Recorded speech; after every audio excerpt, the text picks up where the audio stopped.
Olá, esse seguinte trabalho foi desenvolvido por Peter Douglas e Matthews Pod, e tem como objetivo apresentar um panorama sobre os bancos de dados não relacionais, ou NoSQL. Ao longo desse vídeo, vamos explicar o que são os bancos de dados NoSQL e quais são suas principais características, por que surgiram e em que situações são mais indicados em comparação aos bancos relacionais. Também vamos falar sobre quatro modelos bem conhecidos desse universo, dentro desse universo, cada um com uma abordagem diferente. O MongoDB, ele utiliza um modelo de documentos. O Apache Cassandra, que é baseado em colunas largas. O Redis, que segue o modelo de chave-valor. E o Neo4j, o banco orientado a grafos. Nossa proposta é entender não só o que são esses bancos, mas também quando e por que eles devem ser utilizados. Bom, mas primeiramente, vamos saber o que é o NoSQL. O NoSQL significa Not Only SQL e surgiu como uma alternativa aos bancos de dados relacionais tradicionais. Isso aconteceu porque, com o crescimento da web, do Big Data e da necessidade de escalabilidade horizontal, os bancos relacionais começaram a apresentar limitações, principalmente quanto ao desempenho e à flexibilidade do esquema de dados. Os bancos relacionais exigem esquemas fixos e se baseiam em tabelas e relacionamentos com SQL. Os bancos NoSQL são mais flexíveis, eles permitem diferentes estruturas de dados e geralmente oferecem melhor desempenho em aplicações distribuídas e com muitos dados. Os bancos NoSQL se dividem em quatro principais categorias, que são documentos, colunas largas, chave-valor e grafos. Vamos falar agora de cada um desses modelos com exemplos concretos de bancos que os representam. Bom, primeiramente, vou falar um pouco sobre o MongoDB. O MongoDB é o banco de dados NoSQL mais popular atualmente. Ele é baseado em documentos, que são estruturas semelhantes a objetos JSON. Cada documento é independente e pode conter campos como tipos e estruturas diferentes. Por exemplo, em uma coleção de usuários, um documento pode conter os campos nome, idade e e-mail, enquanto o outro pode conter nome, preferências e último login. Essa flexibilidade é excelente em aplicações ágeis, onde os requisitos mudam rapidamente. As principais características do MongoDB são: ele possui um esquema flexível, que é uma das maiores vantagens do MongoDB, que assim ele não exige um esquema fixo para os dados, onde cada documento pode ter diferentes campos e estruturas, como foi dito, sendo ideal para projetos em constante evolução. Isso facilita muito quando precisamos adicionar ou remover informações sem parar o sistema ou fazer migrações complexas. Além disso, ele tem um suporte a consultas complexas com agregação. Ele oferece um framework de agregação poderoso que permite realizar análises diretamente no banco de dados. Assim, é possível filtrar, agrupar, ordenar e transformar dados de forma encadeada, com o uso de pipelines. Isso nos dá muita flexibilidade para extrair relatórios e indicadores sem depender de outras ferramentas. Outra característica é o seu suporte nativo a índices geoespaciais, o que permite fazer consultas por localização, como lugares próximos de mim. Além disso, o MongoDB tem suporte à busca textual completa, ou seja, é possível fazer pesquisa por palavra-chave, com recursos como relevância e filtragem por idioma. Por fim, ele possui suporte à replicação e sharding, sendo preparado para a alta disponibilidade e escalabilidade. Ele usa a replicação para garantir que, se um servidor falhar, outro assuma automaticamente. E também permite sharding, que é a divisão dos dados em vários servidores, para lidar com grandes volumes de informação e alto tráfego de forma eficiente. Alguns exemplos de uso são em aplicações web, gerenciamento de conteúdo, e-commerce, aplicativos com dados semi-estruturados. Bom, agora eu vou falar sobre o Apache Cassandra. Ele é um banco de dados NoSQL orientado a colunas largas. Ele foi desenvolvido para lidar com grandes volumes de dados distribuídos em múltiplos servidores, mantendo assim a alta disponibilidade e desempenho. Diferente dos bancos de dados relacionais que armazenam dados por linha, Cassandra armazena por colunas. o que facilita operações em larga escala e consultas analíticas. Ele foi projetado para não ter ponto único de falha. Todos os nós são iguais e se comunicam entre si. Suas características são: ele é altamente escalável, sendo projetado para escalar horizontalmente de forma eficiente. Isso significa que podemos adicionar novos servidores facilmente para lidar com maiores volumes de dados ou mais requisições, sem precisar parar o sistema. Essa escalabilidade é quase linear, ou seja, quanto mais nós adicionamos, mais capacidade de armazenamento e processamento ganhamos. Ele também tem uma escrita rápida e eficiente, sendo uma das grandes forças do Cassandra. Tendo assim, o seu desempenho, tendo assim ótimo desempenho em operações de escrita. Ele é otimizado para escrever rapidamente grandes volumes de dados, mesmo sobre alta carga, o tornando ideal para sistemas que recebem muitos dados constantemente, como logs, sensores, dispositivos LOT ou redes sociais. Outra característica é que ele é ideal para sistemas distribuídos com replicação. O Cassandra é um banco de dados nativamente distribuído. Foi criado para funcionar em vários servidores ao mesmo tempo, com replicação automática de dados entre nodos cluster. Isso garante alta disponibilidade, tolerância a falhas e até mesmo funcionamento contínuo mesmo se um ou mais servidores falharem. Também é possível configurar quantos nós vão manter cópias de dados, o que dá flexibilidade para equilibrar segurança e desempenho. Por fim, o Apache Cassandra dá suporte à linguagem CQL, que é semelhante a SQL. Ou seja, apesar de ser NoSQL, ele utiliza o Cassandra Query Language, que é muito parecido com SQL tradicional. Com isso, desenvolvedores que já conhecem SQL conseguem aprender rapidamente como usar Cassandra. Podemos fazer comandos como select, insert, update, entre outros, facilitando a integração com aplicações. Alguns exemplos de uso são que grandes empresas como Netflix, Spotify e Instagram utilizam Cassandra para lidar com milhões de requisições simultâneas e grandes volumes de dados. Bom, agora eu irei falar um pouco sobre o banco de dados Redis. O Redis, ele é um banco de dados NoSQL do tipo chave-valor, extremamente conhecido pela sua altíssima performance. Isso acontece porque ele mantém os dados armazenados na memória RAM, o que garante respostas quase que instantâneas. Mesmo assim, ele oferece os mecanismos de persistência para que os dados não sejam perdidos em caso de desligamento do servidor. Apesar de trabalhar no modelo chave-valor, o Redis não se limita a isso. Ele oferece suporte a estruturas de dados mais avançadas, como listas, conjuntos ordenados, mapas, que no caso seriam hashes, e streams, o que torna sua aplicação bem versátil.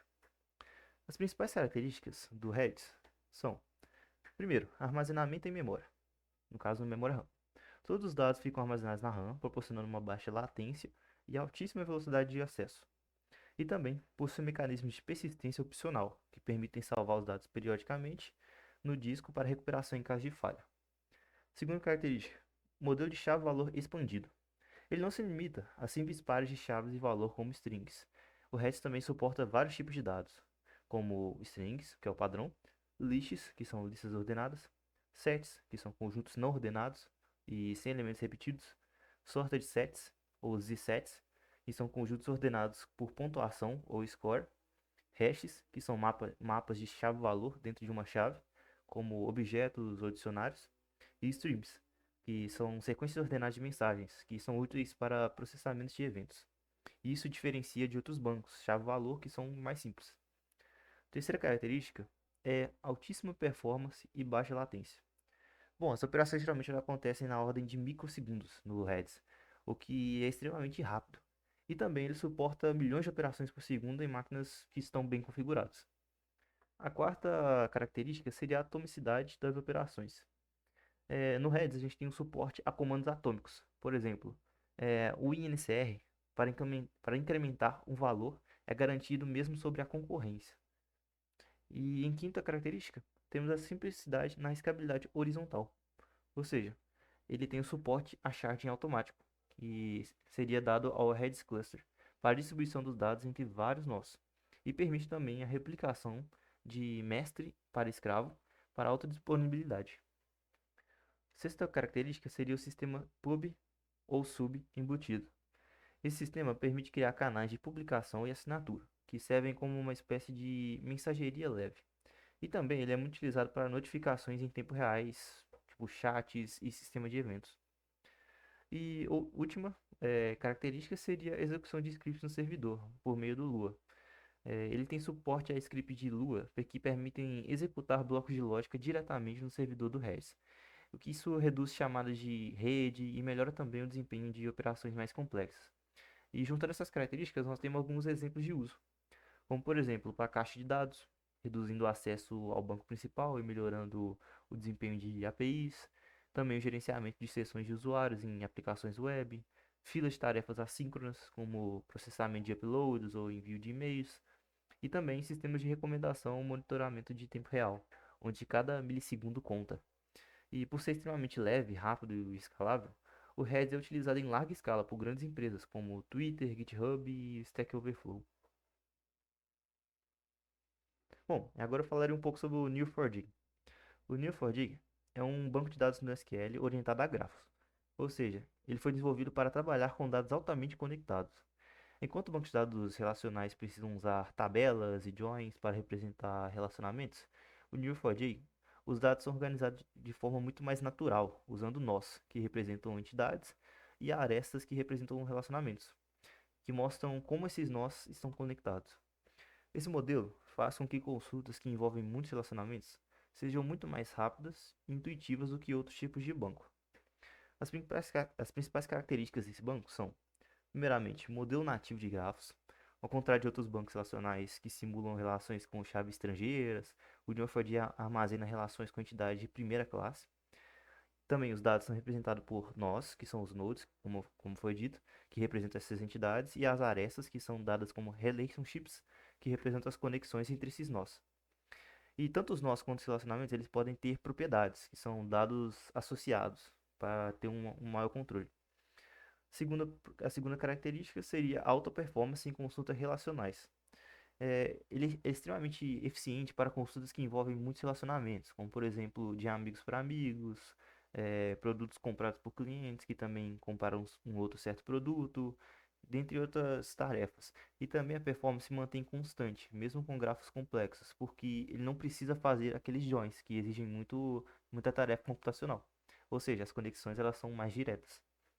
Terceira característica seria consultas através da linguagem Cypher.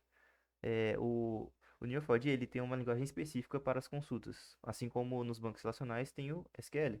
O Cypher é uma linguagem declarativa e visual, e ela também é mais otimizada para esses tipos de consultas em grafos. Outra característica é armazenamento de relacionamento como dados primários. O que isso significa? Isso significa que navegar um nó para o outro é uma operação de tempo constante, e ela independe do tamanho do grafo. Por isso ele é mais rápido mesmo com grafos mais complexos. Quinta característica seria suporte a grafos dinâmicos.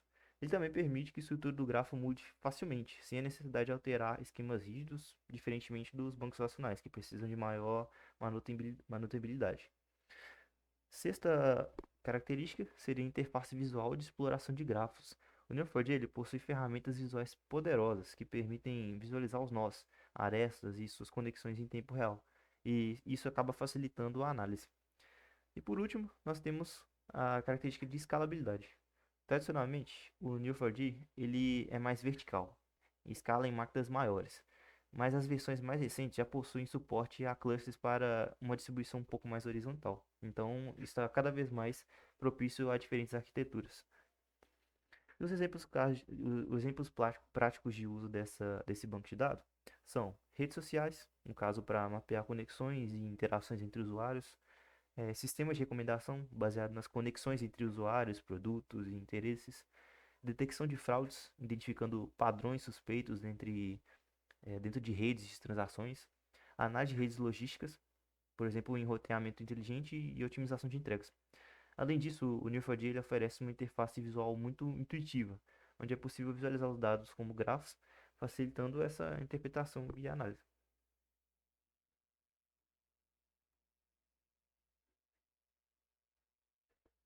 Bom, agora eu vou fazer um comparativo entre os modelos, pois cada modelo NoSQL tem seus pontos fortes e suas aplicações ideais. O MongoDB, ele é ideal quando trabalhamos com dados estruturados ou semi-estruturados, como JSON. Ele é muito usado em aplicações web, APIs e sistemas que exigem flexibilidade no modelo de dados, sem a rigidez de um esquema fixo. Assim, oferece uma boa performance em leitura e escrita, além de recursos avançados, como buscas textuais e geoespaciais. Logo, use o MongoDB quando os dados mudam com frequência, é preciso modelar objetos complexos e se quer flexibilidade no formato de dados. Já o Cassandra se destaca em ambientes distribuídos que precisam lidar com grandes volumes de escrita em alta velocidade. Foi projetado para ter alta disponibilidade, mesmo com falhas de redes ou servidores, o que o torna ideal para sistemas globais. Portanto, use o Cassandra quando há muita escrita, quando é preciso escalar horizontalmente com facilidade e quando a alta disponibilidade é essencial. Já o Redis, ele é um banco de dados em memória, o que torna extremamente rápido, sendo ideal para armazenamento temporário, caches, filas de mensagens, sessões de usuários e sistemas que exigem resposta imediata. Logo, use o Redis quando é preciso de desempenho em tempo real, armazenamento de dados voláteis ou temporários, ou quando se quer otimizar a performance de sistemas webs ou APIs. Por fim, temos o Neo4j, que é especializado em relacionamentos complexos entre dados. Ele é ideal para representar redes sociais, recomendação de conteúdo, cadeia logística ou qualquer situação onde a conexão são mais importantes que os próprios dados. Portanto, use o Neo4j quando o foco está na conexão entre entidades. Consultas como quem conhece quem ou caminhos mais curtos são frequentes, ou quando o relacionamento de dados muda com frequência. Porém, em muitos, em muitos casos, uma única solução de banco de dados não atende todos os requisitos de um sistema moderno. Por isso, muitas empresas adotam a arquitetura poliglota, que combina diferentes bancos relacionais e NoSQL para tirar o melhor de cada tecnologia. Por exemplo, podemos usar o MongoDB para os dados do usuário, Redis para cache e Cassandra para o registro de eventos em tempo real.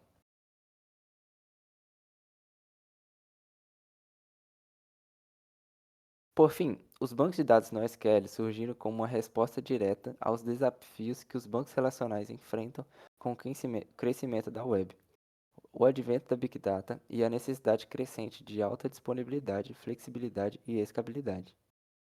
Com o avanço das tecnologias, a diversificação dos tipos de dados tornou-se evidente com uma única abordagem, baseada em tabelas e SQL.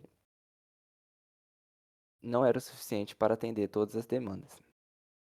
Ao longo desse vídeo, conhecemos os quatro principais modelos de bancos NoSQL, cada um com suas peculiaridades e casos ideais. Além disso, foi discutido como esses modelos não competem entre si, mas se complementam. Em muitos projetos modernos, como foi dito, é comum adotar uma arquitetura poliglota, utilizando diferentes bancos de dados para diferentes finalidades dentro do mesmo sistema. Assim, é aproveitado o que cada tecnologia tem de melhor.